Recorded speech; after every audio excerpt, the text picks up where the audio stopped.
Although Gilead had offered him an escort, Eugene had vehemently refused. After all, wouldn't it feel awkward being followed around everywhere by armed guards? It's not like Aeroth's public security is that bad, and I'm skilled enough to take care of myself, Eugene had argued. All 5 of the Towers of Magic were located in the capital of Aeroth. Since he was moving to such a bustling capital city, and not some remote village, he wouldn't need any guards. Jin had backed him up. With Eugene's skills, he shouldn't require an escort.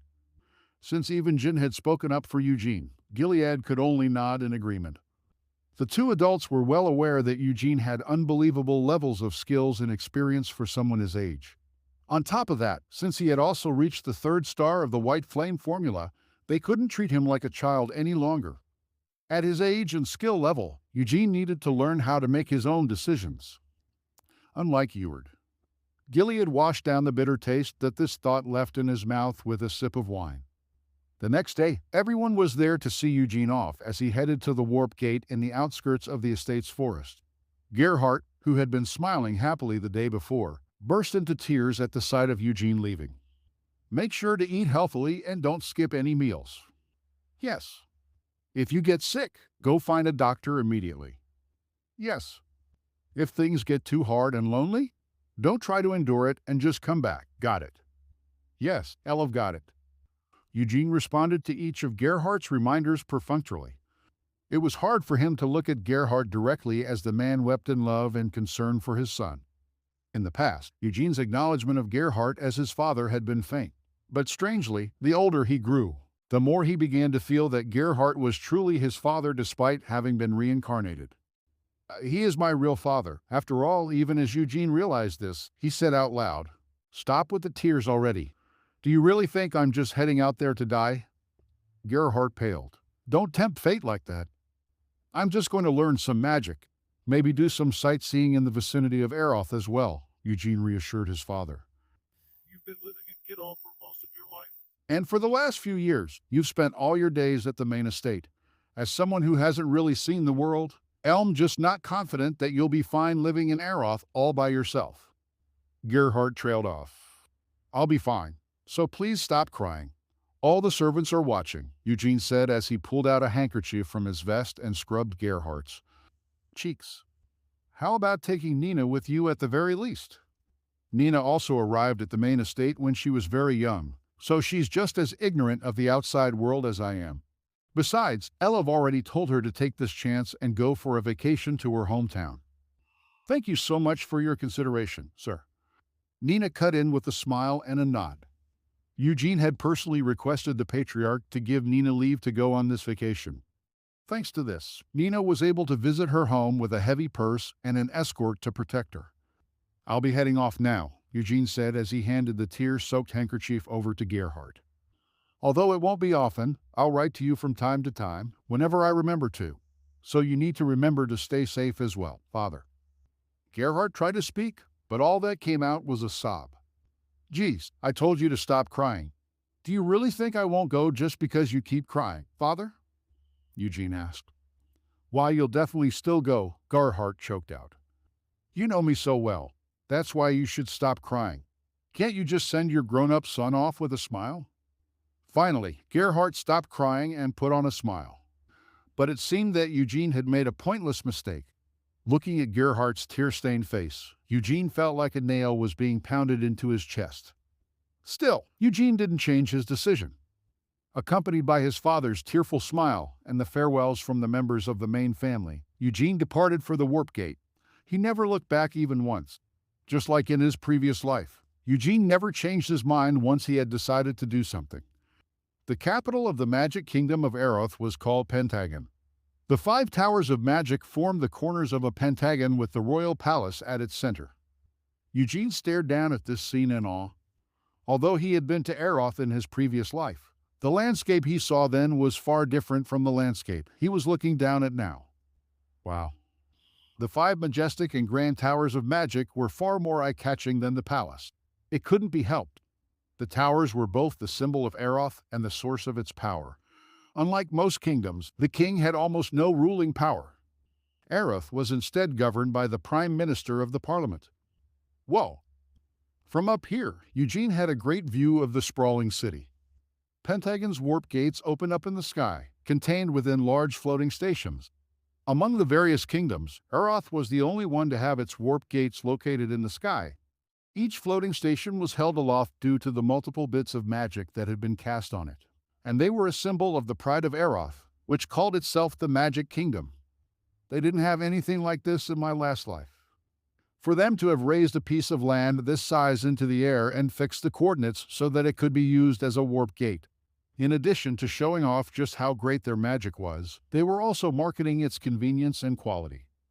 Thousands of people wanted to travel to Pentagon's floating stations just to take in the sprawling capital at a single glance. "Isn't it amazing?" a high-pitched voice said to Eugene. "This view could even be said to be one of Eroth's cultural assets. There are as many as 15 floating stations all around Pentagon, and all of them were created by the wise Sienna." "Wow!" Eugene awkwardly exclaimed. The voice continued its spiel. To go from this East Gate station, which Sir Eugene is currently at, to the Royal Palace, it would take at least half a day even with the help of a carriage. However, just by warping from one floating station to another, we can dramatically reduce the traveling distance. Even a blind person could understand what this meant. Also, there are aerial carriages assigned to each floating station. With these carriages, even those suffering from warp motion sickness can head to their destination, while enjoying this view of Pentagon as comfortably as if they were lying in their own bed. Are those also something that that Lady Sienna came up with? Of course they are. But there's no need to worry too much. Although they were constructed using magical techniques from hundreds of years ago, they have been continuously improved and repaired, so the annual rate of accidents is very low. But that meant there wasn't a zero chance of accidents. "Hey, Jim," Eugene hummed consideringly. The man standing next to Eugene, chattering away as he gave out explanations, was a guide who worked for the East Gate floating station. Due to the large number of tourists, many guides worked at each floating station. Most of them were young, inexperienced wizards who hadn't been able to enter a tower and instead worked as guides to cover their living costs and tuition fees. It was a mistake to wear these clothes here, Eugene thought with a frown as he looked down at his chest.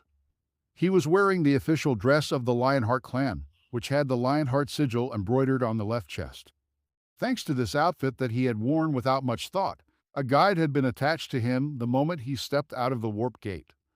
The tourist attractions in the Pentagon are— Just one moment, Eugene interrupted the guide to open a tourist brochure. After taking a few moments to check the tourist attractions listed in the brochure, Eugene nodded. "I would like to hire you just for today," he eventually decided. "If you sign up now, I can give you a discounted price of 4 days for the whole week," the guide offered. "It's fine. Let's just sign the contract now." For now, there was only one place that Eugene wanted to go to. After visiting that location, he had decided to head straight for the Red Tower of Magic to see Lovelian. As if he had been waiting for this, the guide pulled out a contract. After Eugene signed the contract using the pen that had come with it, he pulled out a check for 1,000,000 sows from his wallet and handed it to the guide. "Whoa!" the guide exclaimed in excitement. Eugene explained, "This is the hiring fee for today, plus any other expenses that might crop up. I'll do my very best to show you around. For now, I would like to visit the mansion that belonged to the wise Sienna." "That's an excellent choice," the guide praised with a smile. "If you visit Pentagon, the 3 things that you absolutely need to see are the wise Sienna's mansion, the Towers of Magic, and the night view from the floating stations. I'll get a chance to see the night view later. Right now, I just want to take a walk in the mansion by myself." "Did you say that you wanted to go in by yourself?" "That's right." "As you wish," the guide bowed his head and turned to lead the way. "So this is Eugene Lionheart," the guide considered the name written on the contract as he headed towards the warp gate. "But why has he come to Eroth? Is he trying to learn magic like the eldest son? Or could it be that he's come to pick up that dunce?" The name Eward Lionheart was also quite famous in Pentagon, especially among those poor and young wizards who were forced to cover their living and tuition expenses by doing odd jobs such as guide work. Eward's name was an object of envy. If he was born to a martial family, he should just learn martial arts. Why act like such a know-it-all and come here to learn magic without having already learned shit all in the first place? even though he didn't have much talent in magic. Eward was someone who had been able to enter a tower of magic by relying solely on his personal connections.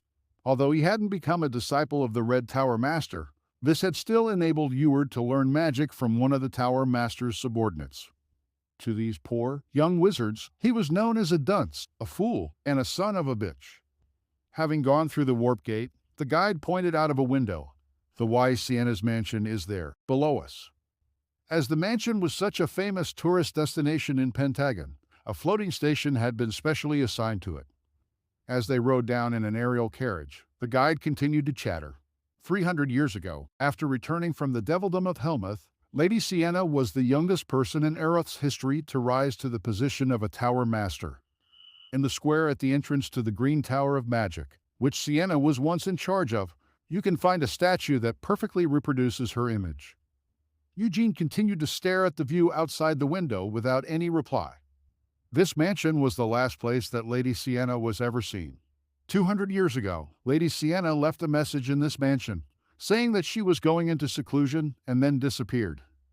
I've heard that story as well, Eugene, who had been listening silently, turned his head and said, "Isn't it still a mystery where Lady Sienna went after leaving that message?" Yes, that's right. Lady Sienna thoroughly erased all of her traces. Many of Aeroth's wizards, and even Lady Sienna's own disciples, attempted to follow her tracks, but no one has been able to find out where Lady Sienna went into seclusion. Weren't there any speculations or rumors of her whereabouts?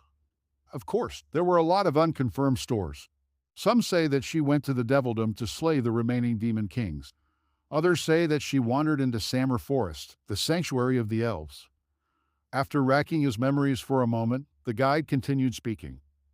There were even rumors that she had caught an incurable disease from somewhere and went into seclusion to die peacefully.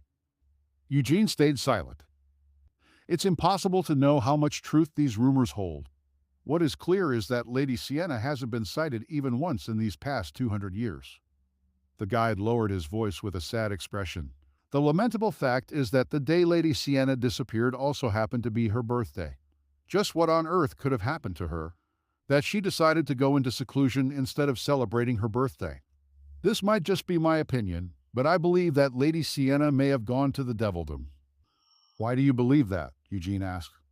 If it was 200 years ago, that would be the 100-year anniversary of Lady Sienna's return from the Devildom of Helmuth. 100 years since she was forced to return, leaving behind the body of her comrade, the stupid Hamel. On the eve of her birthday, Lady Sienna may have recalled the fate of her long-dead comrade and... Eugene was speechless. I want to avenge Hamel. It may have been such a desire that made Lady Sienna leave. You should have heard about this as well, right, Sir Eugene? It seems that Hamel had a crush on Lady Sienna. Like a bratty young boy, he couldn't confess his feelings to Lady Sienna, so he instead teased her throughout their journey. Then shortly before he died, Hamel confessed his love for Lady Sienna.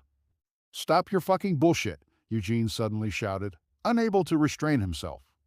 Huh? The guide reeled back in astonishment at this sudden outburst. Eugene stammered as he tried to come up with an excuse. No. That was... Aha. After blinking in surprise for a few moments, the guide made a noise of enlightenment as he concluded with a wide smile. It looks like Sir Eugene is very against Hamel's romance with Lady Sienna. Well, yes. But I often argued with my friends about this when I was young. I've always claimed that Lady Sienna's romance with Hamel was canon. But my friends insisted that Lady Sienna and the great Vermouth were truly in love. That's why you were so angry, right? Eugene couldn't find any words. Well, that would still be a pretty interesting story. The stupid Hamel, who was constantly frustrated by Vermouth, even lost his love to the hero. But in the end, he still threw himself in front of the blow meant for Vermouth and confessed his love as he was dying. I really like such tragic stories as well. Since Eugene had given him 1,000,000 sals, shouldn't it be all right for him to slap the guide across his mouth just once? Eugene seriously began to consider such an idea. In any case, that's just what I believe. Lady Sienna left Aeroth and went to Helmuth alone to avenge Hamel. But in the end, she failed to get her revenge, and her eyes closed for the last time in Helmuth. It seems that you really like tragedies, Eugene commented with some difficulty. In Aroth, there are a lot of novels that have been written about Lady Sienna. If you are interested, I could bring you a selection of them. That's fine. However, about Lady Sienna heading to Helmuth, that's just a wild guess, right? It's not entirely unfounded. It's quite the famous story, but Lady Sienna hated both black magic and the demon folk, and until she went missing, she continued to oppose the erection of the Black Tower of Magic. It had been 200 years since the Black Tower of Magic had been raised in Aroth. This meant it was built shortly after the wise Sienna's disappearance. Some have argued that the radical black wizards who were promoting the construction of the Black Tower of Magic may have assassinated Lady Sienna, but there is no way any black wizard could assassinate Lady Sienna. The tone with which Eugene spit out this objection was so cold that he almost couldn't believe it belonged to him. Even the Demon King of Fury was unable to break through Lady Sienna's magical barrier. So how could mere black wizards break through a spell that even stopped a Demon King? The guide exclaimed in amazement. Wow, you really know your stuff. Yep, that's what I think as well. Even the wizards who made up the Black Tower of Magic 200 years ago stubbornly denied this assassination theory. Despite Eugene's denial, a corner of his heart was still stained in darkness. Black wizards might not be able to assassinate Sienna, but what about the Demon Kings? Helmuth's two remaining Demon Kings had poured enormous amounts of support to construct the Black Tower of Magic.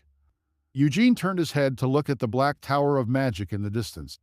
The lofty tower was shorter than the other towers of magic, but its extravagant splendor was so obvious that it could even be seen from such a distance. To this day, Helmuth was still keeping an eye on Aroth through the Black Tower. That was why they had given such great effort to have their pawns, the Black Wizards, become part of Aroth. So from the perspective of the Demon King, Sienna, who continued to oppose the construction of the Black Tower of Magic, must have been a thorn in their eyes.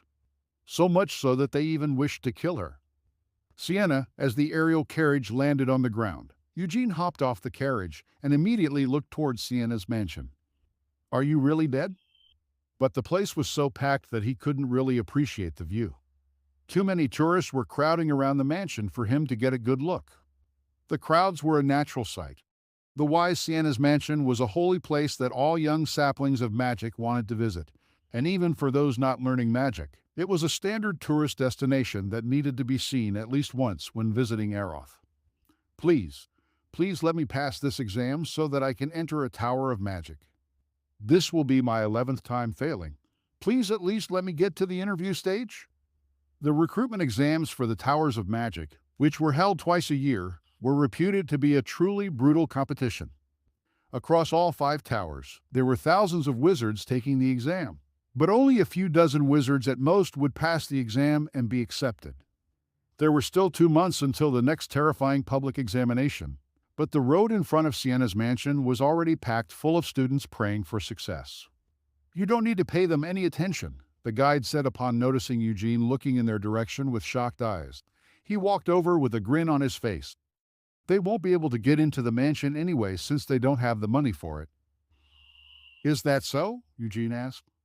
The mansion's gate fee alone costs hundreds of thousands of sows, and that's just the cost to see the garden.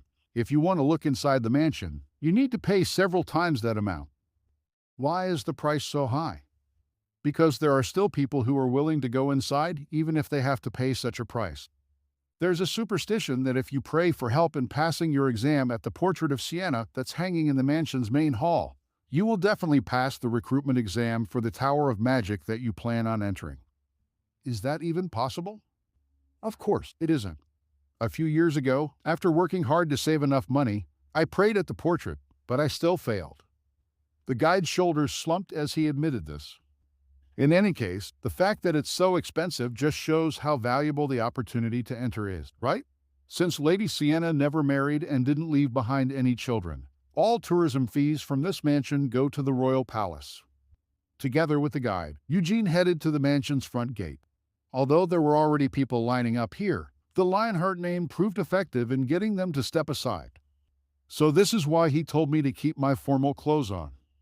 Before boarding the aerial carriage, Eugene had started to feel bothered by all the gazes coming his way, so he had tried to change out of his formal clothes. However, the guide had insisted that he needed to continue wearing them, Or at least keep them on until he was done visiting Sienna's mansion. Thanks to his advice, there was no need for them to wait in line. After the guide had pulled the guards aside to have a word with them, the captain of the guards immediately emerged to greet Eugene. Sir Eugene Lionheart, your identity has been confirmed. Eugene's identity card was linked to his blood, so it was impossible to forge it. Especially since Eugene's identity card had a rare and eye-catching appearance, as the Lionheart sigil had been engraved on the back of the card after he was adopted into the direct line. Back in the old days, we went around carrying badges instead. And although they had all kept those badges on them, they actually weren't very suitable for identification purposes, as the badges were easy to forge. Back in that era of constant bloodshed, it was strength, not a badge, that was used to prove their identities. Back in the old days, we went around carrying badges instead. And although they had all kept those badges on them, they actually weren't very suitable for identification purposes, as the badges were easy to forge. Back in that era of constant bloodshed, it was strength, not a badge, that was used to prove their identities. Even the currency has been converted into some strange pieces of paper. Although the currency had still been called sals, they used to carry around coins made of copper, silver, and gold. But the paper money that they use nowadays, where exactly did its value come from? The world really has changed quite a lot. While Eugene was living at the main estate, he hadn't really felt the difference. But since venturing out into the world, it all felt a little unreal to him upon noticing that so many things had changed from his past. The captain of the guards asked, "How would you gentlemen like to pay for the entrance fee?" With casual ease, the guide replied, "We want a full-course tour of the mansion. Sir Eugene, would you like to pay with cash or card?" Caught off guard, Eugene stammered, "W with card." Fumbling, Eugene took his card out of his wallet. This thing called a wallet was pretty awkward as well. Why did you need to pull your money out of these thin leather pockets? Didn't anyone use money bags nowadays? And what's with this card?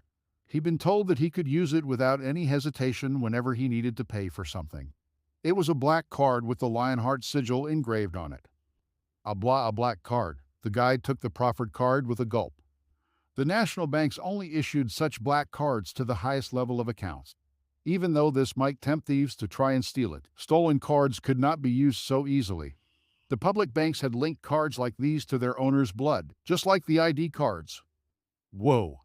After a slight pause, the captain of the guards took the card with a respectful bow of his head. Once they were done with the payment process, Eugene and the guide were escorted away, not to the crowded main gate, but to another more secluded gate instead. "Please enjoy the tour," the captain of the guards saw them off with a bow. While still ruminating on the acute difference between the current day's common sense and the common sense he had inherited from his past life, Eugene put away his wallet. He'll just have to try and get used to it. Even when Eugene was back in Gidal, he had hardly ever left the mansion. After all, once he left his mansion, all there was to see were endless fields of wheat, and after he was adopted into the main family, Nina was there to bring him whatever he needed. So he devoted all his time to training his mana and martial arts. "How long would you like to stay here?" the guide asked politely. "Maybe 1 or 2 hours," Eugene answered, sounding unsure. "If that's the case, then I'll wait out here until you're done," the guide replied with a smile. Eugene absent-mindedly nodded and turned away from him. At first, he had wondered why someone would even need a guide, but now he found it convenient to have someone handle the troublesome work for him. "Now then," Eugene took a deep breath before putting his best foot forward. "Let's take a look at how that chick lived." Sienna's mansion was huge. It was a home that she had lived in for over 100 years. During that time, Vermouth had married more than 10 wives, and even that foolish Mullen had gotten married and had several children. However, Sienna never married. She didn't even live together with her 3 personal disciples. Except for her servants, Sienna had lived in this spacious mansion all by herself. If she lived here for 100 years, it wouldn't have been strange for her to have married and even gotten to her grandchildren. Because of her faith, it was normal for Annis to not get married. But what about Sienna? If she was going to live that long, wouldn't it have been better for her to get married and have children like Vermouth and Mullen, just so she wouldn't get lonely? Hey, what are you going to do after all this? This memory, when did it come from again? It was probably sometime after they had killed the 5th-ranked Demon King of Carnage. In the ruins of the Demon King's castle, while everyone was still exhausted from the battle, They had set up an order for the watch. On a night when everyone else had fallen asleep out of exhaustion, Hamel had been bandaging the wounds on his body when Sienna, who was next up for the watch, suddenly opened her eyes and had asked him that question. "Why are you asking that all of a sudden?" "I'm just curious. Since we're going through all this shit in a hellish place like this when we're meant to be enjoying the bloom of our youths, shouldn't we at least get to enjoy some happiness once all this is over?" "I've got no idea. Never given it any thought." "Mullen, that idiot, says he wants to become a king.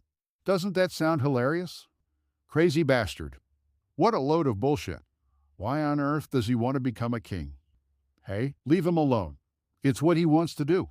Everyone has the right to dream." "Have you been drinking?" "Everyone has the right to dream." "See this? I'm getting goosebumps from the cringe." "Scumbag. Even though I was trying to be sincere.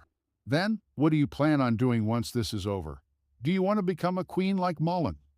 "Are you crazy? Why would I choose to do something so boring?" "But you're implying that something like that isn't impossible for you." "Of course, it's not impossible. If we return after slaying all the demon kings, won't they still try to pawn kingships onto us, even if we tell them not to?" Mullen has probably thought of that as well, and that's why he says that he wants to become a king. "So then, if you don't want to become a queen, what do you want to do?" "For me, I'd like to." Eugene looked up at the portrait. There was Sienna, just as Hamel remembered her. Light purple hair that would enchant the eye, even from a stray glimpse caught in the middle of a crowd, and green eyes just as beautiful as her hair. "I have a normal life. Just like everybody else. I want to get married, have children, live comfortably, and eventually become a grandmother." In his mind, he saw the wind blow through Sienna's hair. Unconsciously, Eugene stretched his hand out toward Sienna's portrait. Suddenly, a voice reminded him, "You're not allowed to touch the portrait." Eugene couldn't help but curse, "This motherfucker," just when I was feeling a bit emotional. One of the guards deployed throughout the mansion gave him a warning glance. Although all of the objects in the mansion had been enchanted with preservation magic, that still didn't mean that they could be touched freely. "I understand your feelings," the guard said sympathetically. "Lady Sienna is truly beautiful. Of course, there's no way that that portrait can fully capture Lady Sienna's beauty." Still slightly annoyed, Eugene asked, "You've never seen her in person, so how could you be so sure of that?" "Because portraits always pale compared to the real thing," the guard stated confidently. Eugene wasn't too sure about that. He raised his head to stare up at the portrait. At first, he had thought that the portrait's appearance perfectly matched his memories, but now that he took another look, it felt like the portrait seemed more beautiful than the real thing. "Really now?" The more he continued to look at the portrait like this, the more uncertain Eugene felt. If she had returned without killing the last two demon kings, she should have just gotten married, had children, and grown old peacefully surrounded by her grandchildren. So why did Sienna live all by herself for over 100 years? "I didn't come here to stare at a portrait," Eugene reminded himself. And he hadn't come here to get all emotional either. No, Eugene was here to see if Sienna had left any clues behind. According to his calculations, Eugene believed that it was definitely Sienna who had placed his necklace in the treasure vault. Lovelian did say that the memory he read was from 100 years ago, he recalled. If that's the case, wouldn't that mean Sienna was still alive 100 years ago? No, we can't say that for sure. It could have been an entirely fabricated memory. Or perhaps the one who left it there was actually Vermouth. His thoughts were spiraling in circles. Eugene took a deep breath and stroked his necklace. If it wasn't for the fact that this had caught his eye, he wouldn't have been left with such complicated thoughts. It can't just be some kind of surprise gift for me. So what on earth were they trying to do with this? Why did they put the necklace there?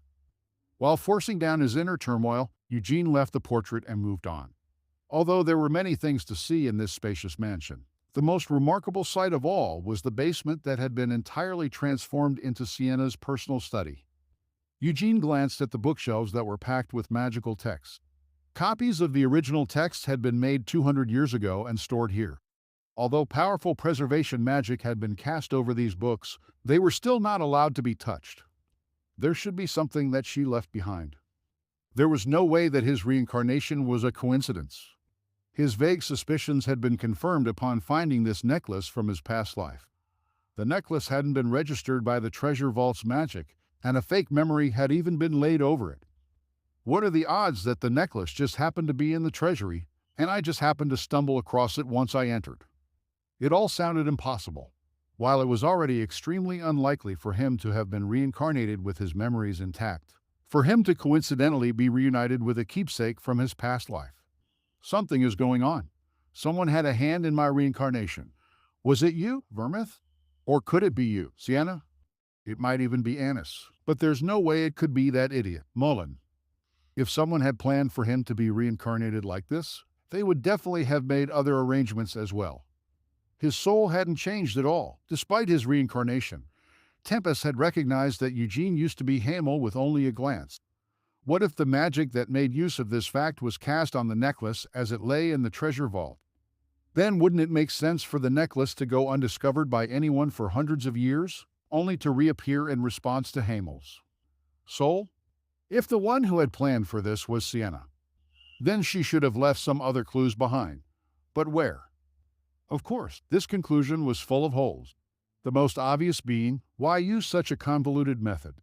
Wouldn't it be better if they had just immediately explained the situation to him as soon as he had gotten hold of the necklace? But if they were using such a cumbersome method, there must have been a good reason for it. However, what on earth could that reason be? I can't fucking figure it out. Eugene cursed after wandering through Sienna's study for quite a while. He had traversed through the entire maze of bookshelves, scanning through the titles in the tightly packed bookshelves. However, he hadn't managed to find anything. So he left the study and headed upstairs. He took a look in Sienna's bedroom and the many other rooms as well, but nothing stood out in his sight. I really have no fucking clue. As he scratched at his hair in frustration, Eugene stared up at the portrait. So I guess I'll just have to do things my way.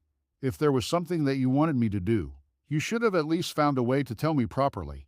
If you don't tell me anything, then how the hell am I supposed to know what you want me to do? It was frustrating trying to cooperate with some unknown scheme. If there really was some plan in motion, then as long as she hadn't died yet, they would definitely meet up again someday. Eugene took a quick look around to see if the guards were looking in his direction. Once he confirmed that they weren't, Eugene raised his middle fingers to Sienna's portrait. If that pisses you off, you can come right at me. In the first place, he was the one who had been reincarnated, not Sienna. As long as you're alive, that is. Eugene let out a long sigh and turned around. The sun was currently setting, and the sky was getting dark. He had been so focused on his search that he hadn't realized how much time had passed. Did I keep you waiting for too long? Eugene asked guiltily. It's fine, the guide replied. Even though Eugene said he'd be out in an hour or two, the guide, who had been left waiting outside for twice that time, forced a smile. It looks like you really enjoyed the tour, the guide commented. Well, it's just that I ended up spending a long time thinking about various things, and it didn't help that the inside of the mansion was really spacious, Eugene tried to excuse himself. The guide changed the subject. You saw Lady Sienna's portrait, right? Yes, it was a really beautiful painting. That beautiful appearance along with her unprecedented magical abilities that would even shame a demon king. Lady Sienna could truly be called a goddess of magic. That beautiful appearance along with her unprecedented magical abilities that would even shame a demon king. Lady Sienna could truly be called a goddess of magic. Eugene felt awkward. Well, calling her a goddess is a bit. And he didn't think that her abilities had really been strong enough to put a demon king's to shame. Where would you like to go now? The guide asked. This is a popular tourist attraction, so there are plenty of great restaurants nearby. Eugene casually pulled out his wallet. The guide's eyes started sparkling when he saw this. Here's a tip, Eugene said, handing over some money. Thank you so much, the guide shouted excitedly. I'm fine with not going to a restaurant, so let's head straight to the Red Tower of Magic. Once we arrive there, your work is over for today. Ah. At these words from Eugene, the guide's expression stiffened slightly. Yes, sir, please follow me. Swallowing his jealousy, the guide continued to act professionally. Unlike that foolish eldest son, at least this adopted son had given him more money than he would have been able to earn after months of working as a guide. And at least he's shown that he has true skills, the guide argued to himself. Unlike the eldest son, whose only virtue was being born to the direct line. Eugene had been recognized for his abilities and been adopted into the main family despite being born to a collateral line. The guide took the lead as he used these thoughts to soothe his depressed feelings. Is it okay if I ask you something? Eugene suddenly asked. Of course, as long as it's something that I can answer, the guide proclaimed. It's about Eward Lionheart. As they were riding an aerial carriage on its way to the Red Tower of Magic, Eugene casually brought up his name. He's my elder brother, but have you heard of him? Among the younger generation of wizards in Pentagon, there are only a few who don't know that name, the guide replied while giving Eugene a nervous look. Noticing his expression, Eugene smiled warmly and said, There's no need to be nervous. I just brought it up since we're heading to the Red Tower, and we're indebted to them for taking care of him. Ah, yes. Hasn't my older brother been staying with them ever since he arrived 4 years ago? I'm not sure if you know of our family situation, but I wasn't originally a part of the main family and was instead adopted into it. Just as I was being adopted into the household, Eward left the main estate and headed to Aeroth. That's... Yes, I'm aware of it. It's quite the famous story. Was it really that famous? Eugene had been living in the main estate for the past few years, so he was in the dark about the rumors spreading outside. Eugene continued, Thanks to that, I haven't been able to meet with my older brother, Eward, even once since I was adopted into the family. That's why I would like to ask, by any chance, have you heard any rumors concerning my older brother? Ah, the guide dithered uncertainly. All I'm asking you to do is to tell me any rumors concerning my older brother, Eugene pressed, his eyes narrowing. The guide's Adam's apple bobbed as he felt the subtle pressure coming from Eugene. The rumors that I've been able to piece together about my brother aren't very substantial, Eugene admitted. But I can roughly tell that there aren't many good things being said about him. So don't you think I need to learn a bit more about my brother, just so that I don't make a mistake when we meet? Yes. Well, the guide still proved hesitant. Of course, I won't feel offended by your words, nor will I punish you for any slander. I won't reveal the source of my information to the main family, especially not to my brother. I can swear all this on my family name. Since Eugene had gone so far as to swear a vow, the guide had no choice but to nod in agreement. Eugene's gaze was far too piercing for him to try and insist that he didn't know anything. He had heard that Eugene was currently only 17, but how could his gaze be so overbearing? If Eugene were to give them this look, even mercenaries who had wandered the battlefields for decades might run away with their tails between their legs. The guide finally started spilling everything. Well, I also don't know much about him, but... Please, speak freely, Eugene prompted. About Sir Eward. I've heard that he leaves the Tower of Magic every night to indulge himself in certain forms of entertainment. Entertainment? How old was Eward again? He was 2 years older than me, right? At 19, Eward was at an age where his youthful vitality could keep him up at night. By entertainment, do you mean he indulges in alcohol and women? If it's those sorts of things, isn't that rather normal for someone his age? Eugene asked skeptically. The guide hesitated. No, it's not that kind of entertainment. This really is just a rumor, but if rumors are spreading, there must be a good reason for it. Stop dawdling and spit it out already. What's this all about? Sue. What? I said, it's a succubus, the guide finally revealed, blushing in embarrassment. That crazy bastard, Eugene growled, his eyebrows shooting upwards in surprise. Succubi were a species of night demons, one that were so famous almost no one was unfamiliar with them. Of course, Eugene was also well acquainted with succubi. In his past life, when he and his companions were journeying through Helmuth, those damn night demons would invade their dreams whenever they were tired and exhausted to pull all sorts of shit. This isn't even fucking Helmuth, so why are there succubi here? Eugene demanded. PL, please calm down. Seeing Eugene burst out in a rage, the guide was greatly flustered and raised his hands to form a fragile barrier. This might not be Helmuth, but there's still the Black Tower of Magic, remember? Apart from the human black wizards, there are quite a lot of demon folk living in the tower as well. So that means that bastard, my big brother, has been playing around with the succubus from the Black Tower of Magic. Even though it had come from his own lips, Eugene still couldn't believe what he was saying. That guy was a descendant of Vermouth, the eldest son of the main family. But he was playing around with demon folk and a succubus at that. That's, strictly speaking, rather than playing around with them. He's just being entertained by them. How is that any different? Although this might be true of any city, even Eroth has a certain street where illegal gatherings and those sorts of shops operate in the open. To put it bluntly, it's a place purposely left unsupervised as a form of necessary evil. So what about it? While that street is most famous for its black market, there are also a few shady shops that have hired succubi as their hostess. I've heard that Sir Eward visits those types of shops regularly. That crazy bastard, Eugene's tone grew even harsher. Since the guide had mentioned the Black Tower of Magic, Eugene had suspected that Eward might have some kind of relationship with a black wizard to whom the succubus was contracted. But after hearing the full story from the guide, it only made Eugene despise Eward even more. To think that a descendant of Vermouth had gotten entangled in the skirt strings of a succubus and was freely offering himself as sustenance. That alone would have been shameful enough. But she wasn't just a succubus, but was actually a hostess too. Even calling her a hostess was actually putting it in exceedingly polite terms, as it was clear that the succubi who worked in those sorts of shops were the lowest of the low among the succubi. In human terms, they were no different from street corner whores. That crazy, stupid bastard. What the fuck does that still wet behind the ears brat think he's doing? At these scathing words, the guide couldn't help but feel extremely flustered once more, because the way Eugene was speaking sounded just like an adult scolding a foolish child. Eugene rounded on the guide. Has this been confirmed? The guide cringed. No, not really.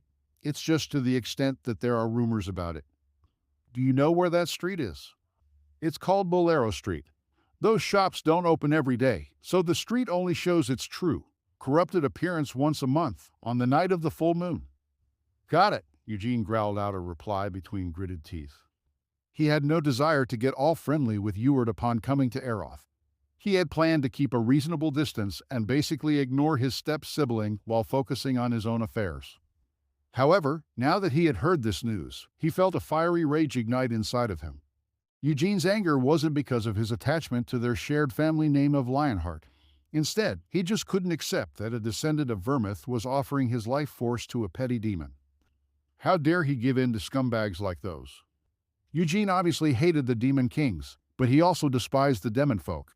And if he had to rank who among the Demon Folk he hated the most, the succubi would be at the top of his list. There was a simple reason for this. When they were attacked for the first time by succubi and the devildom, he had experienced a godful embarrassment. Whether it's a succubus or an incubus, any sort of night demon, they all need to be wiped out. He didn't even want to recall the embarrassing memories from back then. In any case, Eugene had torn apart countless succubi and incubi in his previous life as revenge for the shame he had been put through. Hesitantly, the guide spoke up. Sir Eugene, would you please keep the fact that I shared this story with you a secret? Don't worry about it. Didn't you hear me swear on my name? I'm not going to say anything to anyone, especially not to that fucking big brother of mine. They were drawing close to the Red Tower of Magic. Having been distracted by the guide's worried voice, Eugene gave a vague nod of reassurance before going back to grinding his teeth. If I could have my way, I'd just grab him by the collar and slap the truth out of him. But for now, he had only heard rumors, and they were pretty unreliable rumors at that. If he slapped the shit out of Eward just because of some idle tales, Eugene would be the one in the wrong. So he needed to hold back his urge for violence until he had found some clear evidence. You said that it opens on the night of the full moon, and that it's called Bolero Street, right? Yes. Okay, I've got it. The aerial carriage landed in front of the Red Tower. Eugene was the first to fling open the carriage door. Turning back, he said, there's no need to get off with me since we'll be parting ways here anyway. Take care, and let's grab something to drink if we happen to meet in the streets sometime. Surprised, the guide asked, would you like to take my business card? My name is... Now, there's no need for that. I have a good memory. I'll definitely recognize you if we meet again, so we can each go our own ways from here, and I'll make sure to say hi the next time I see you. Waving goodbye, Eugene got off the carriage. The guide's intentions had been obvious. He had wanted to somehow establish a relationship with Eugene, because by doing so, he would hopefully get the chance to have his name heard by Lovelian. the master of the Red Tower. But that wasn't any of Eugene's business. Might you be Sir Eugene Lionheart? A woman standing in front of the entrance to the tall, scarlet tower approached Eugene. Wearing a large, pointed, wide-brimmed hat on top of her magenta robes, she made for quite an impressive sight. Even 300 years ago, no one went around dressed so stereotypically like a wizard. But trends came and went. Was something like that supposed to be an example of retro fashion? After glancing up at the pointed headwear, Eugene nodded in confirmation. Yes, that's me. My name is Hera, and I am a wizard of the Red Tower of Magic. Hera took off her hat and bowed her head as she introduced herself. The Tower Master is waiting upstairs. He planned to be here to greet you personally, but a small problem cropped up that's keeping him occupied. What kind of problem? Eugene asked. At this question, Hera revealed a helpless expression. Unable to answer right away, she hesitated momentarily before glancing back at the tower. Teaching! A pulse of mana swept from the tower and sent shivers through the atmospheric mana. The sharp, ringing sound set Hera's shoulders trembling. Eugene also furrowed his brows slightly as he looked up at the tower. There seems to have been some sort of accident, Eugene observed. This is actually rather common, Hera admitted defeatedly. With a low cough, Hera put her hat back on.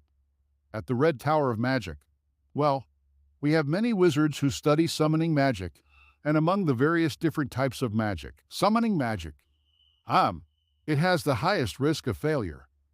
If you're going to tell him that, you should give him a proper explanation, a voice suddenly interrupted. It's not just that the risk of failure is high, it's that they're trying to fail on purpose. They're trying to summon something completely different by overloading the summoning circle with mana. The owner of this annoyed-sounding voice was Lovelian. He opened one of the windows in the tall tower and flew outside. Whoosh! As soon as the window opened, black smoke started pouring out. However, this is just going too far. It looks like we really have a couple amazing geniuses on our hands. Just how on earth, did you all manage to summon a shadow beast from a circle meant to summon a lava shark? Hanging in the midair, Lovelian waved his hand. The shadow beast, which had already merged with the darkness of the night sky, was caught by the mana that Lovelian emitted. Your spirit of creative experimentation is alarmingly amazing. What were you planning to do by summoning a demonic beast that you couldn't even handle?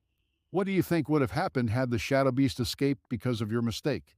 Thankfully, we'll never know for sure, but over 100 people could have died before it was caught. We were sorry. The young wizards who followed Lovelian out of the tower kept bowing their heads in apology. However, Lovelian's rage couldn't be appeased so easily. They must be insane, agreed Eugene in disbelief. The shadow beast was a demonic beast that stalked the knights or Helmuth. Like most demonic beasts, the shadow beasts weren't fully sentient. Instead, they were equipped solely with an instinct for destruction. If that shadow beast had managed to escape into the night sky, it would have immediately started hunting down the capital's inhabitants. The wizards tried to make excuses. We never meant to summon a demonic beast. We just... From now on, you guys can be the tower masters of the Red Tower, Lovelian suddenly declared. Huh? The wizards gaped in shock. Even I wouldn't be able to summon a shadow beast from a lava shark's summoning circle. That would absolutely never happen. So, doesn't this mean you managed to perform a feat of summoning that even I couldn't? Since that must mean you're better wizards than me, you should be the tower masters of the Red Tower instead. Tower Master.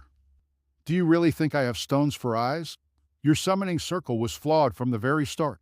Even if you make a mistake, you should at least try to get the basics right. This demonic beast could only be summoned if the very foundation of the summoning circle was screwed up. Lovelian suddenly roared even louder. Pack your bags and leave immediately. The wizards continued to bow their heads in apology as tears dripped from their eyes. However, Lovelian didn't change his mind. Tearing his gaze away from the poor wizards, Lovelian turned to face Eugene.